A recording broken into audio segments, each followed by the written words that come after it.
ओम नमो भगवती वासुदेवाय। स्वागत है आप सभी का मेरे चैनल धार्मिक कथा शौके में। जो भाई बहन चैनल पर पहली बार हैं प्लीज चैनल को सब्सक्राइब करें और वीडियो को लाइक जरूर किया करें। आज पूर्णिमा है तो आज आपको सत्यनारायण व्रत कथा सुना रही हूँ, तो सभी को प्रेम से बोलना है विष्णु भगवान की जय। शास्त्रों में बताया गया है कि सत्यनारायण व्रत कथा का पाठ करने से व्यक्ति को 1000 यज्ञ करने के बराबर पुण्य फल की प्राप्ति होती है। सत्यनारायण भगवान व्रत कथा में भगवान विष्णु के सत्य स्वरूप के बारे में बताया गया है। इस व्रत का पाठ करने से घर में सुख समृद्धि का वास होता है और भगवान विष्णु की कृपा बनी रहती है। तो ये पांचों सत्यनारायण व्रत कथा के अध्याय हैं जो आपको ध्यान पूर्वक श्रवण करना है। सत्यनारायण व्रत कथा का पहला अध्याय। एक समय की बात है, नैमिषारण्य तीर्थ में सोनकादि 88,000 ऋषियों ने श्री सूत जी से पूछा है, प्रभु इस कलयुग में वेद विद्या रहित मनुष्यों को प्रभु भक्ति किस प्रकार मिल सकती है तथा उनका उद्धार कैसे होगा। हे मुनि श्रेष्ठ, कोई ऐसा तप बताइए जिससे थोड़े समय में ही पुण्य मिले और मन वांछित फल की प्राप्ति हो जाए। इस प्रकार की कथा सुनने की हम इच्छा रखते हैं। सर्वशास्त्रों के ज्ञाता सूत जी बोले, हे वैष्णवों, मैं पूज्य आप सभी ने प्राणियों के हित की बात पूछी है, इसलिए मैं एक ऐसे श्रेष्ठ व्रत को आप लोगों को बताऊंगा जिसे नारद जी ने लक्ष्मी नारायण जी से पूछा था और लक्ष्मीपति ने मुनि श्रेष्ठ नारद जी से कहा था, आप सब इसे ध्यान से सुनिए। एक समय की बात है, योगी राज नारद जी दूसरों के हित की इच्छा के लिए अनेकों लोकों में घूमते हुए मृत्यु लोक में आ पहुँचे। यहाँ उन्होंने अनेक योनियों में जन्मे प्राय सभी मनुष्यों को अपने कर्मों द्वारा अनेकों दुखों से पीड़ित देखा। उनका दुख देख नारद जी सोचने लगे कि ऐसा यत्न किया जाए जिसके करने से निश्चित रूप से मानव के दुखों का अंत हो जाए। इसी विचार पर मनन करते हुए वह विष्णु लोक में गए। वहां वह देवों के ईश नारायण की स्तुति करने लगे, जिनके हाथों में शंख चक्र गदा और पद्म थे, गले में वरमाला पहने हुए थे। स्तुति करते हुए नारद जी बोले, हे भगवान, आप अत्यंत शक्ति से संपन्न हैं, मन तथा वाणी भी आपको नहीं पा सकती। आपका आदि मध्य तथा अंत नहीं है। निर्गुण स्वरूप सृष्टि के कारण भक्तों के दुख को दूर करने वाले हैं। आपको मेरा नमस्कार है। नारद जी की स्तुति सुन विष्णु भगवान बोले, हे मुनि श्रेष्ठ, आपके मन में क्या बात है? आप किस काम के लिए पधारे हैं, उसे निसंकोच कहो। इस पर नारद मुनि बोले कि मृत्यु लोक में अनेक योनियों में जन्मे मनुष्य अपने कर्मों के द्वारा अनेकों दुख से दुखी हो रहे हैं। हे नाथ, आप मुझ पर दया रखते हैं तो बताइए कि वो मनुष्य थोड़े प्रयास से ही अपने दुखों से कैसे छुटकारा पा सकते हैं। श्री हरि बोले, हे नारद, मनुष्यों की भलाई के लिए तुमने बहुत अच्छी बात पूछी है। जिसके करने से मनुष्य मोह से छूट जाता है, वह बात मैं कहता हूँ, उसे सुनो। स्वर्ग लोक में मृत्यु लोक दोनों में एक दुर्लभ उत्तम व्रत है जो पुण्य देने वाला है। आज प्रेमवश होकर मैं उसे तुमसे कहता हूँ। श्री सत्यनारायण भगवान का यह व्रत अच्छी तरह विधि पूर्वक करके मनुष्य तुरंत ही यहाँ सुख भोग कर अपने मरने पर मोक्ष पाता है। श्री हरि के वचन सुन नारद जी बोले कि उस व्रत का फल क्या है और उसका विधान क्या है? यह व्रत किसने किया था? इस व्रत को किस दिन करना चाहिए? सभी कुछ विस्तार से बताएं। नारद की बात सुनकर श्री हरि बोले, दुख व शोक को दूर करने वाला, यह सभी स्थानों पर विजय दिलाने वाला है। मानव को भक्ति व श्रद्धा के साथ शाम को श्री सत्यनारायण की पूजा धर्म परायण होकर ब्राह्मणों व बंधुओं के साथ करनी चाहिए। भक्ति भाव से ही नैवेद्य केले का फल, घी, दूध और गेहूं का आटा सवाया लें। गेहूं के स्थान पर साठी का आटा, शक्कर तथा गुड़ लेकर वह सभी भक्षण योग्य पदार्थों को मिलाकर भगवान का भोग लगाएं। ब्राह्मणों सहित बंधु बांधवों को भी भोजन कराएं। उसके बाद स्वयं भोजन करें। भजन कीर्तन के साथ भगवान की भक्ति में लीन हो जाएं। इस तरह से सत्यनारायण भगवान का यह व्रत करने पर मनुष्य की सारी इच्छाएं निश्चित रूप से पूरी होती हैं। इस काल अर्थात कलयुग में मृत्यु लोक में मोक्ष का यही एक सरल उपाय बताया गया है। श्री सत्यनारायण व्रत कथा का पहला अध्याय संपूर्ण बोलिए श्री सत्यनारायण भगवान की जय। सत्यनारायण भगवान की व्रत कथा का दूसरा अध्याय। श्री सूत जी बोले, हे ऋषियों, जिसने पहले समय में इस व्रत को किया था उसका इतिहास कहता हूँ, ध्यान से सुनो। सुंदर काशीपुरी नगरी में एक अत्यंत निर्धन ब्राह्मण रहता था। भूख प्यास से परेशान वह धरती पर घूमता रहता था।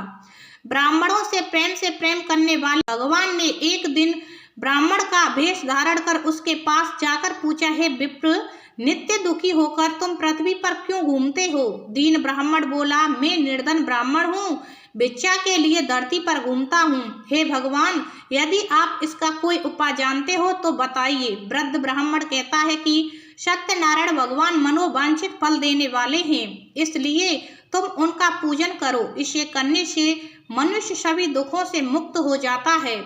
वृद्ध ब्राह्मण बनकर आए सत्यनारायण भगवान उस निर्धन ब्राह्मण को व्रत का सारा विधान बताकर अंतर्ध्यान हो गए। ब्राह्मण मन ही मन सोचने लगा कि जिस व्रत को वृद्ध ब्राह्मण करने को कह गया है, मैं उसे जरूर करूंगा। यह निश्चय करने के बाद उसे रात में नींद नहीं आई। वह सवेरे उठकर सत्यनारायण भगवान के व्रत का निश्चित कर भिक्षा के लिए चला गया। उस दिन निर्धन ब्राह्मण को भिक्षा में बहुत धन मिला, जिससे उसने बंधु बांधवों के साथ मिलकर श्री सत्यनारायण भगवान का व्रत संपन्न किया। भगवान सत्यनारायण का व्रत संपन्न करने के बाद वह निर्धन ब्राह्मण सभी दुखों से छूट गया और अनेक प्रकार की संपत्तियों से युक्त हो गया। उसी समय वह ब्राह्मण हर माह इस व्रत को करने लगा। इस तरह से सत्यनारायण भगवान के व्रत को जो मनुष्य करेगा वह सभी पापों से छूटकर मोक्ष को प्राप्त होगा। जो मनुष्य इस व्रत को करेगा वह भी सभी दुखों से मुक्त हो जाएगा। सूत जी बोले कि इस तरह से नारद जी से नारायण जी का कहा हुआ श्री सत्यनारायण व्रत को मैंने तुमसे कहा। हे विप्रो, मैं अब और क्या कहूँ? ऋषि बोले, हे मुनिवर, संसार में उस विप्र से सुनकर और किसने इस व्रत को किया, हम सब इस बात को सुनना चाहते हैं। इसके लिए हमारे मन में श्रद्धा का भाव है। सूत जी बोले, हे मुनियों, जिसने इस व्रत को किया वे सब सुनो। एक समय वही विप्र धन व ऐश्वर्य के अनुसार अपने बंधु बांधवों के साथ इस व्रत को करने को तैयार हुआ। उसी समय एक लकड़ी बेचने वाला बूढ़ा आदमी आया और लकड़ियां बाहर रखकर अंदर ब्राह्मण के घर में गया। प्यास से दुखी वह लकड़हारा उनको व्रत करते देख विप्र को नमस्कार कर पूछने लगा कि आप यह क्या कर रहे हैं? तो उन्होंने बताया कि व्रत कर रहा हूँ तथा इसे करने से क्या फल मिलेगा, कृपया मुझे भी बताएं। ब्राह्मण ने कहा कि इस व्रत से सब मनोकामना को पूरा करने वाला यह सत्यनारायण भगवान का व्रत है। इनकी कृपा से ही मेरे घर में धन धान्य आदि की वृद्धि हुई है। विप्र से सत्यनारायण व्रत के बारे में जानकर लकड़हारा बहुत प्रसन्न हुआ। चरणामृत लेकर वह प्रसाद खाने के बाद वह अपने घर गया। लकड़हारे ने अपने मन में संकल्प किया कि आज लकड़ी बेचने से जो धन मिलेगा उसी से श्री सत्यनारायण भगवान का उत्तम व्रत करूंगा। मन में इस विचार को ले बूढ़ा आदमी सिर पर लकड़ियां रख उस नगर में बेचने गया जहां धनी लोग ज्यादा रहते थे। उस नगर में उसे अपनी लकड़ियों का दाम पहले से 4 गुना अधिक मिलता है। बूढ़ा प्रसन्नता के साथ दाम लेकर केले, शक्कर, घी, दूध, दही और गेहूं का आटा ले और सत्यनारायण भगवान के व्रत की अन्य सामग्रियां लेकर अपने घर गया। वहां उसने अपने बंधु बांधवों को बुलाकर विधि विधान से सत्यनारायण भगवान का पूजन और व्रत किया। इस व्रत के प्रभाव से वह बूढ़ा लकड़हारा धन, पुत्र आदि से युक्त होकर संसार के समस्त सुख भोग कर अंत काल में वैकुंठ धाम को चला गया। श्री सत्यनारायण व्रत कथा का दूसरा अध्याय संपूर्ण। बोली श्री सत्यनारायण भगवान की जय। सत्यनारायण भगवान की व्रत कथा का तीसरा अध्याय। सूत जी बोले, हे श्रेष्ठ मुनियों, अब आगे की कथा कहता हूँ। पहले समय में उल्कामुख नाम का एक बुद्धिमान राजा था। वह सत्य वक्ता और जितेंद्रिय था। प्रतिदिन देव स्थानों पर जाता और निर्धनों को धन देकर उनके कष्ट दूर करता था। उसकी पत्नी कमल के समान मुख वाली तथा सती साध्वी थी। भद्रशिला नदी के तट पर उन दोनों ने श्री सत्यनारायण भगवान का व्रत किया। उसी समय साधु नाम का एक वैश्य आया। उसके पास व्यापार करने के लिए बहुत सा धन भी था। राजा को व्रत करते देखकर वह विनय के साथ पूछने लगा, हे राजन, भक्ति भाव से पूर्ण होकर आप यह क्या कर रहे हैं? मैं सुनने की इच्छा रखता हूँ, तो आप मुझे बताएं।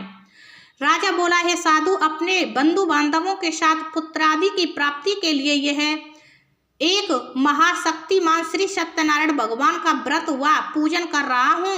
राजा के वचन सुन साधु आदर से बोला, हे राजन, मुझे इस व्रत का सारा विधान कहिए। आपके कथा अनुसार मैं भी इस व्रत को करूँगा। मेरी भी संतान नहीं है और इस व्रत को करने से निश्चित रूप से मुझे संतान की प्राप्ति होगी। राजा से व्रत का सारा विधान सुन व्यापार से निवृत्त हो वह अपने घर गया। साधु वैश्य ने अपनी पत्नी को संतान देने वाले इस व्रत का वर्णन कह सुनाया और कहा कि जब मेरी संतान होगी तब मैं इस व्रत को करूँगा। साधु ने इस तरह के वचन अपनी पत्नी लीलावती से कहे। एक दिन लीलावती पति के साथ आनंदित हो सांसारिक धर्म में प्रवृत्त होकर सत्यनारायण भगवान की कृपा से गर्भवती हो गई। 10वें महीने में उसके गर्भ से एक सुंदर कन्या ने जन्म लिया। दिनों दिन वह ऐसे बढ़ने लगी जैसे कि शुक्ल पक्ष का चंद्रमा बढ़ता है। माता पिता ने अपनी कन्या का नाम कलावती रखा। एक दिन लीलावती ने मीठे शब्दों में अपने पति को याद दिलाया कि आपने सत्यनारायण भगवान के जिस व्रत को करने का संकल्प किया था उसे करने का समय आ गया है। आप इस व्रत को करिए।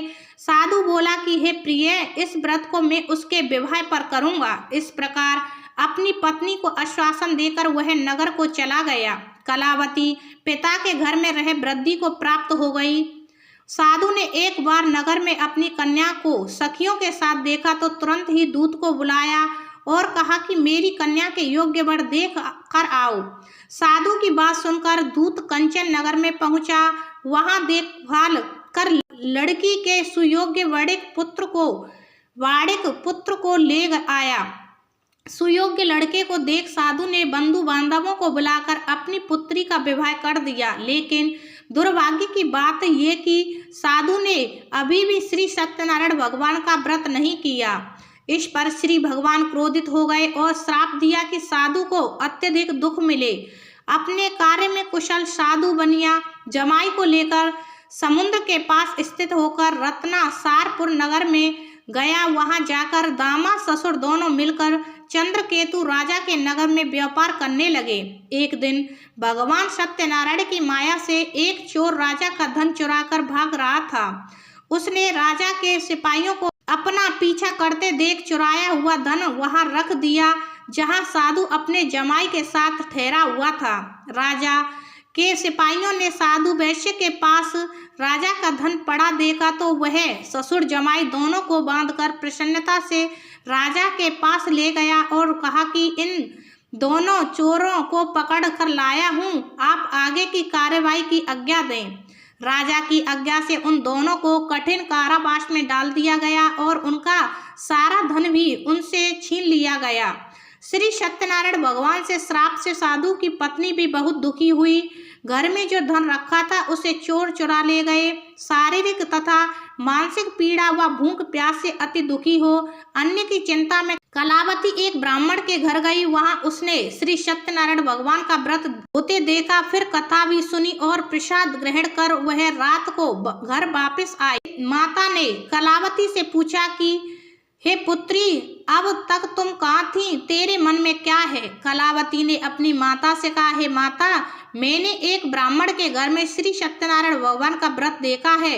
कन्या के वचन सुन लीलावती भगवान के पूजन की तैयारी करने लगी। लीलावती ने परिवार व बंधुओं सहित सत्यनारायण भगवान का पूजन किया और उनसे वर मांगा कि मेरे पति तथा जमाई शीघ्र घर आ जाएं। साथ ही यह भी प्रार्थना की कि हम सबका अपराध क्षमा करें। श्री सत्यनारायण भगवान इस व्रत से संतुष्ट हो गए और राजा चंद्रकेतु को सपने में दर्शन दे कहा कि हे राजन, तुम उन दोनों वैश्यों को छोड़ दो और तुमने उनका जो धन लिया है उसे वापस कर दो। अगर ऐसा नहीं किया तो मैं तुम्हारा धन, राज्य व संतान सभी को नष्ट कर दूंगा। राजा को यह सब कहकर वह अंतर्ध्यान हो गए।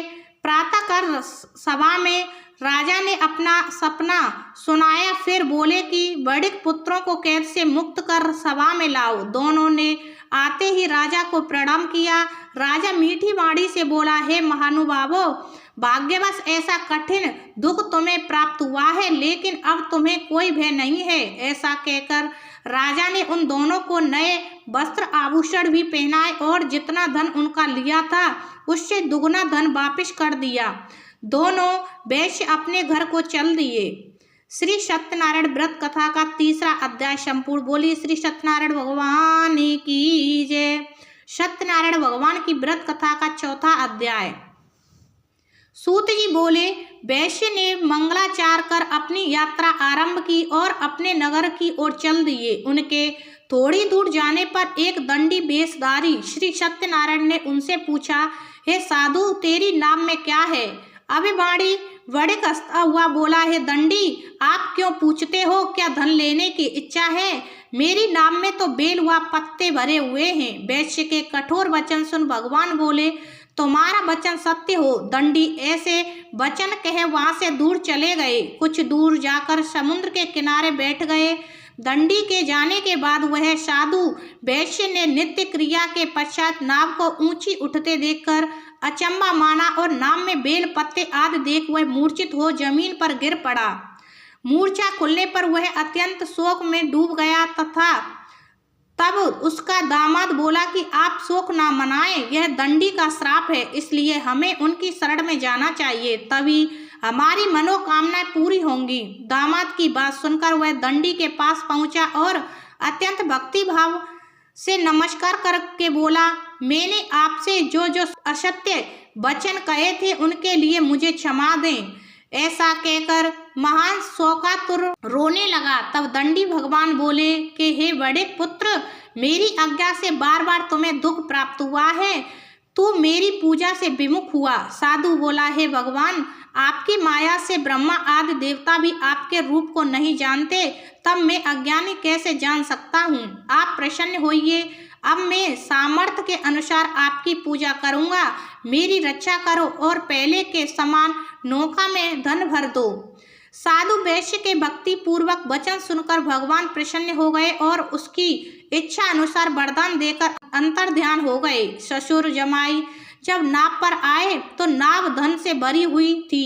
फिर वही अपने अन्य साथियों के साथ सत्यनारायण भगवान का पूजन कर अपने नगर को चल दिए। जब नगर के नजदीक पहुंचे तो दूत को घर पर खबर करने के लिए भेज दिया। दूत साधु की पत्नी को प्रणाम कर कहता है कि मालिक अपने दामाद सहित नगर के निकट आ गए हैं।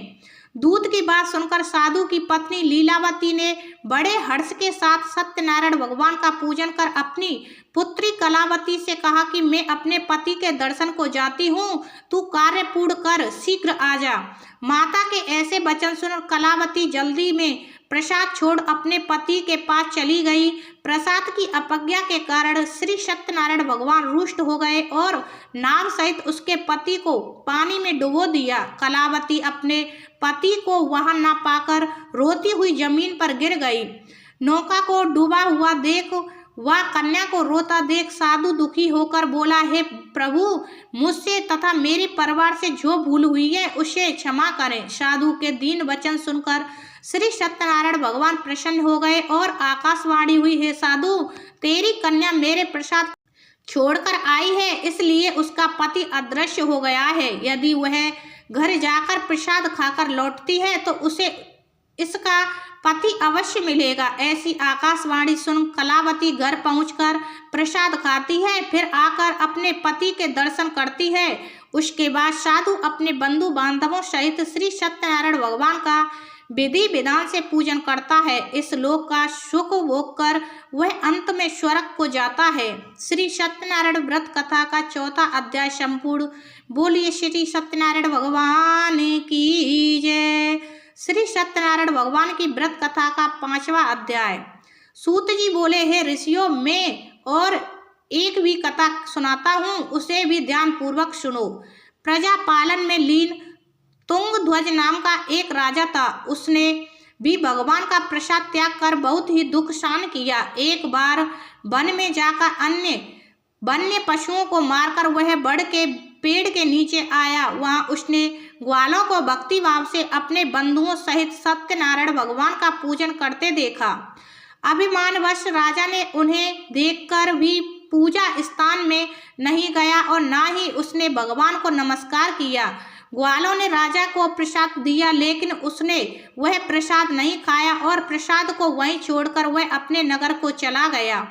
जब वह नगर में पहुंचा तो वहां सब कुछ तहस नहस हुआ पाया तो वह शीघ्र ही समझ गया कि यह सब भगवान ने किया है। वह दोबारा ग्वालों के पास पहुंचा और विधि पूजा करके प्रसाद खाया तो श्री सत्यनारायण भगवान की कृपा से सब कुछ पहले जैसा हो गया। दीर्घ काल तक सुख भोगने के बाद मरणों उपरांत उसे स्वर्ग की प्राप्ति हुई। जो मनुष्य परम दुर्लभ इस व्रत को करेगा तो भगवान श्री सत्यनारायण की अनुकंपा से उसे धन धान्य की प्राप्ति होगी। निर्धन धनी हो जाता है और भय मुक्त हो जीवन जीता है। संतानहीन मनुष्य को संतान सुख मिलता है और सारे मनोरथ पूर्ण होने पर मानव अंत काल में बैकुंठ धाम को जाता है। सूत जी बोले कि जिन्होंने पहले इस व्रत को किया है अब उनके दूसरे जन्म की कथा कहता हूँ। व्रत सतानंद ब्राह्मण ने सुदामा का जन्म लेकर मोक्ष की प्राप्ति की। लकड़हारे ने अगले जन्म में निषाद भगवान मोक्ष प्राप्त किया। उल्का मुख नाम का राजा दशरथ होकर बैकुंठ को गए। साधु नाम के वैश्य ने मोर ध्वज बनकर अपने पुत्र को आरे से चीरकर मोक्ष पाया। महाराज तुंगध्वज ने स्वयं होकर भगवान में भक्ति युक्त हो कर्म कर मोक्ष पाया। श्री सत्यनारायण व्रत कथा का 5वां अध्याय संपूर्ण। बोलिए श्री सत्यनारायण भगवान